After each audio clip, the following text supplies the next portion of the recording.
Dubai আন্তর্জাতিক cricket স্টেডিয়ামে বাংলাদেশের চ্যাম্পিয়ন্স ট্রফির যাত্রা শুরু হবে ভারতের বিপক্ষের ম্যাচ দিয়ে। ম্যাচটি শুরু হবে বিকেল ৩টায়। ২০০৩ ওয়ানডে বিশ্বকাপের পর এই প্রথম কোনো আইসিসি ইভেন্টে বাংলাদেশ দল সাকিব আল হাসান ও তামিম ইকবাল ছাড়া খেলতে নামছে।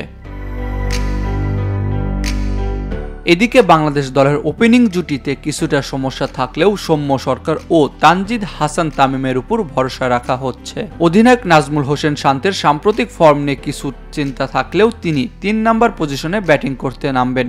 সাকিবের অনুপস্থিতিতে মেহেদী হাসান মিরাজের ব্যাটিং অর্ডারে প্রমোশন হতে পারে। ৫ ও ৬ নম্বর পজিশনে অভিজ্ঞ খেলোয়াড় মুশফিকুর রহিম ও মাহমুদুল্লাহ রিয়াদ দায়িত্বে থাকবেন।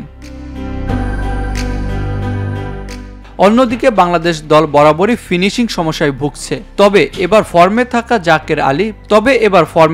জাকের আলী অনেককে ফিনিশিং এর দায়িত্ব দেওয়া হতে পারে। বাংলাদেশের সবচেয়ে শক্তিশালী দিক হলো তাদের বোলিং ইউনিট। পেস বোলিং এ নেতৃত্ব দিবেন তাসকিন আহমেদ, মুস্তাফিজুর রহমান, তানজিম হাসান সাকিব ও তরুণ speed star Nahid Rana. Spin বিভাগে অভিজ্ঞ মেহেদী হাসান মিরাজের সাথে বিশেষজ্ঞ স্পিনার নাসুম আহমেদ ও রিশাদ হোসেন থাকবেন। ক্রিকেট প্রেমীদের আশা টাইগাররা তাদের সেরা পারফরম্যান্স দেখাবে এবং প্রতিযোগিতায় একটি শক্ত অবস্থান তৈরি করবে।